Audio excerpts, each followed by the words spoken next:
ನನ್ನ ಹತ್ರ ಇರೋರೆಲ್ಲ ನಾನ್ ಸೇರಿಸಿ ಕಟ್ಕೊಂಡಿರೋ ಗ್ಯಾಂಗ್ ಅಲ್ಲ, ಪ್ರೀತಿಯಿಂದ ತಾವಾಗೆ ಬಂದು ನನ್ನ ಸೇರ್ಕೊಂಡಿರೋ ಗ್ಯಾಂಗ್. ಅದಕ್ಕೆ ನಾನೇ ಸಾಮ್ರಾಟ್.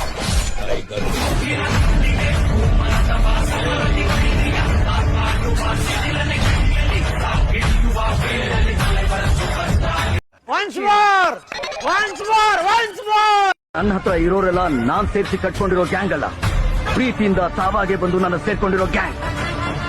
ಇದು ಪ್ರೀತಿ ಅಭಿಮಾನದ ಸಾಮ್ರಾಜ್ಯ. ಈ ಸಾಮ್ರಾಜ್ಯಕ್ಕೆ ನಾನೇ ಸಾಮ್ರಾಟ್.